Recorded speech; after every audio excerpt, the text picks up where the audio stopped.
ਅਸੀਂ ਸਵੇਰ ਸ਼ਹਿਰ ਗਏ ਤੇ ਸਰਗੋਦਾ ਸ਼ਹਿਰ ਸਾਰਾ ਹੋਏ ਆ ਫਸ ਕੇ ਟ੍ਰੈਫਿਕ ਦੇ ਵਿੱਚ ਗੱਡੀ ਕੀਤੀ ਬੈਕ। ਮੈਂ ਕਿਹਾ ਕਿਤੋਂ ਹੋਰ ਰਸਤੇ ਤੋਂ ਚੱਲਦੇ ਆ, ਹੋਰ ਰਸਤੇ ਵੀ ਹੈ ਸੀ ਸਾਰੇ ਬੰਦ। ਕੋਈ ਇੰਨੀ ਟ੍ਰੈਫਿਕ ਜਾਮ ਤੇ ਸਾਰੇ ਰੋਡ ਕਿਉਂ ਬਲਾਕ ਆ ਮੈਂ ਦੱਸਦਾ ਤੁਹਾਨੂੰ ਅੱਜ ਵੀਡੀਓ ਦੇ ਵਿੱਚ। ਆਪਣੇ ਮਹੱਲੇ ਦੇ ਮਨਾਜ਼ਰ ਦਿਖਾਵਾਂ ਤੇ ਆ ਜੀ ਖੂਬਸੂਰਤ ਮਨਾਜ਼ਰ ਮੇਰੇ ਖੂਬਸੂਰਤ ਮਹੱਲਾ। ਕਿਉਂ ਖੂਬਸੂਰਤ ਆ ਅੱਜ ਤੁਹਾਨੂੰ ਦੱਸਦਾ, ਕਿਉਂਕਿ ਅੱਲਾਹ ਤਾਲਾ ਦਾ ਸਾਡੇ ਮਹੱਲੇ ਦੇ ਵਿੱਚ ਹੈਗਾ ਜੀ ਘਰ। ਵਾਸਤੇ ਲੈ ਕੇ ਆਣਾ ਸੀ ਪਾਣੀ, ਯਾਰਾਂ ਨੇ ਚੱਕਿਆ ਕੂਲਰ ਤੇ ਲੈਣ ਪਹੁੰਚ ਗਏ ਪਾਣੀ। ਪਹਿਲਾਂ ਹੀ ਲੱਗਿਆ ਹੋਇਆ ਆਵਾਮ ਦਾ ਰਸ਼। ਮੈਂ ਕਿਹਾ ਯਾਰ ਕੋਈ ਮੈਨੂੰ ਭਰ ਲੈਂਦੇ ਜਲਦੀ ਜਲਦੀ ਕੈਨ। ਕਹਿੰਦਾ ਰੁਕ ਜਾ ਯਾਰ ਮੇਰੀ ਥੋੜੀ ਜਿਹੀ ਰਹਿ ਗਈ ਕੈਨ ਭਰਨੇ ਆ। ਇਹਦਾ ਘਰ ਹੋ ਗਿਆ ਜੀ ਕੰਮ ਮੁਕੰਮਲ। ਦੇਖਾਂ ਤੇ ਬੂਰਾ ਉੱਤੇ ਸੁੱਟਿਆ ਹੋਇਆ ਤਾਂ ਕਿ ਫਰਸ਼ ਦੀ ਨਿਕਲਿਆ ਵੇ ਚਮਕ। ਕੰਮ ਰਹਿ ਗਿਆ ਥੋੜਾ ਜਿਹਾ ਹੀ, ਫਿਰ ਹੋ ਜਾਣਾ ਘਰ ਮੁਕੰਮਲ। ਹੋਏਗਾ ਜੀ ਮੇਰਾ ਵਿਆਹ। ਕਿਆ ਬਾਤਾਂ, ਇਹੀ ਖੁਆਇਸ਼ਾਂ ਰਹਿ ਜਾਣੀਆਂ ਮੈਨੂੰ ਲੱਗਦਾ ਮੇਰੀ। ਯਾਰਾਂ ਨੇ ਗੱਡੀ ਨੂੰ ਸਲਮ। ਮੈਂ ਕਿਹਾ ਗੱਡੀ ਥੋੜੀ ਜਿਹੀ ਹੋ ਜਵੇ ਗਰਮ, ਨਾਲੇ ਕਰ ਦਈਏ ਗੱਡੀ ਸਾਫ਼। ਫਿਰ ਮਿੱਤਰੋ ਤੁਹਾਨੂੰ ਪਤਾ ਫਿਰ ਸਾਫ਼ ਹੀ ਚੰਗੀ ਲੱਗਦੀ। ਖੋਲਿਆ ਦਰਵਾਜ਼ਾ, ਨਾਈਸ ਮੁੰਡੇ ਨੇ ਦੇਖਾ ਤੇ ਗੱਡੀ ਦੇ ਵਿੱਚ ਕੰਮ ਕਾਫੀ ਕਰਾਇਆ ਹੋਇਆ। ਅੱਛਾ ਤੁਸੀਂ ਵੀ ਰਖਾਓ ਗੱਡੀ ਦੇ ਵਿੱਚ। ਯਕੀਨ ਕਰੋ ਗੱਡੀ ਚਲਾਉਣ ਦਾ ਤੁਹਾਨੂੰ ਸਵਾਦ ਲੈਦਾ ਹੀ ਆਏ। ਕੱਲੀ ਸੀਟ ਤੇ ਬੰਦਾ ਥੱਲੇ ਨੂੰ ਹੋ ਕੇ ਬਹਿ ਜਾਂਦਾ। ਇਹ ਕੰਮ ਟੈਟ ਆ, ਜਿਹੜਾ ਪੋਸ਼ਿੰਗ ਰੱਖਤਾ ਬੰਦਾ ਉੱਚਾ ਲਾਇਆ। ਫਿਰ ਬੈਕ ਦਾ ਗੇਅਰ, ਕੈਮਰਾ ਹੋ ਗਿਆ ਬੈਕ ਆਨ, ਨਾਲ ਹੀ ਹੈਂਡ ਬ੍ਰੇਕ ਕੀਤੀ ਥੱਲੇ ਨੂੰ। ਮੈਂ ਕਿਹਾ ਗੱਡੀ ਜਾਣ ਦਿਓ ਬੈਕ ਕੀਤੀ। ਬੈਕ ਕੈਮਰੇ ਦਾ ਬਹੁਤ ਜ਼ਿਆਦਾ ਫਾਇਦਾ ਹੁੰਦਾ, ਪਿੱਛੇ ਵਾਲੀਆਂ ਸ਼ੈਵਾਂ ਸਾਫ਼ ਨਜ਼ਰ ਆ ਜਾਂਦੀਆਂ। ਨਾਈਸ ਮੁੰਡਾ ਜੀ, ਜੇ ਗੱਡੀ ਮੈਂ ਚਲਾਵਾਂ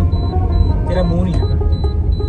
ਉਹ ਵੀਡੀਓ ਬਣਦੀ ਹੈ, ਵੀਡੀਓ 'ਚ ਕਹਿ ਦਿਆ ਕਰਕੇ ਚਲਾ ਲਾ। ਹਾਂ ਤੇ ਭਾਈ ਚਲਾਓ, ਆਜੋ ਚਲਾਓ। ਮੈਂ ਨਹੀਂ ਚਲਾਣੀ ਯਾਰ, ਮੈਂ ਥੱਪੜ ਬੈਠ। ਕੈਮਰਾ ਹੋਵੇ ਔਨ ਜਾਂ ਹੋਵੇ ਆਫ, ਨਾਈਸ ਮੁੰਡਾ ਮੇਰੀ ਬੇਇੱਜ਼ਤੀ ਕਰਦਾ ਹੀ ਰਹਿੰਦਾ। 2 ਕਿਲੋਮੀਟਰ ਹੈ ਜੀ ਪਿੰਡ ਤੋਂ ਸਾਡੇ 97 ਤੇ 96 ਵਾਲੀ ਪੁਲੀ। ਅਸੀਂ ਪਹੁੰਚ ਗਏ ਜੀ 97 ਤੇ 96 ਵਾਲੀ ਪੁਲੀ। ਯਾਰ ਮੌਸਮ ਕਾਫੀ ਹੋਇਆ ਸਮੈਕਸੀ। ਮੈਂ ਕਿਹਾ ਨਾਈਸ ਮੁੰਡਿਆ ਏਸੀ ਆਫ ਕਰ ਦੇ, ਮੈਨੂੰ ਤਾਂ ਲੱਗਦੀ ਆ ਠੰਡ। ਕਹਿੰਦਾ ਨਾ ਆਫ ਨਾ ਕਰੇ। ਫਿਰ ਜਿਵੇਂ ਹੀ ਪਹੁੰਚੇ ਸੋਹਣੇ ਸ਼ਹਿਰ ਸਰਗੋਦਾ ਰੋਡ ਦੇਖਾ ਸਾਰੇ ਹੋਏ ਆ ਬਲਾਕ। ਇਧਰੋਂ ਅਸੀਂ ਕਰਨੀ ਸੀ ਥੋੜੀ ਜਿਹੀ ਸ਼ਾਪਿੰਗ, ਕਹਿੰਦੇ ਹੁਣ ਸ਼ਾਮ ਨੂੰ ਕਰ ਸਕਦੇ ਆ ਤੁਸੀਂ ਉਰੋਂ ਸ਼ਾਪਿੰਗ। ਰਸਤੇ 'ਚ ਵੜੇ ਉਹ ਵੀ ਰਸਤਾ ਸਾਰਾ ਹੋ ਗਿਆ ਬੰਦ। ਭਈ ਦੇਖ ਲਓ ਟ੍ਰੈਫਿਕ ਨੂੰ ਦੇਖ ਕੇ ਅੰਦਾਜ਼ਾ ਲਾ ਸਕਦੇ ਆ ਕਿੰਨੀ ਜ਼ਿਆਦਾ ਟ੍ਰੈਫਿਕ ਆ। ਸਾਰੀਆਂ ਗੱਡੀਆਂ ਰੁਕੀਆਂ ਹੋਈਆਂ। ਮੁੰਡਾ ਜੀ ਕਿੱਧਰ ਗੱਡੀ ਰੋਕਣ ਲੱਗੇ ਹੋ? ਭਾਈਆਂ ਤੁਹਾਨੂੰ ਚਣੇ ਖਵਾਉਂਦੇ ਆ। ਭੁੱਖ ਬੜੀ ਲੱਗੀ ਆ, ਜੇ ਚਨੇ ਸਵਾਦ ਨਾ ਹੋਏ ਲੜਾਈ ਹੋ ਜਾਣੀ ਹੈ।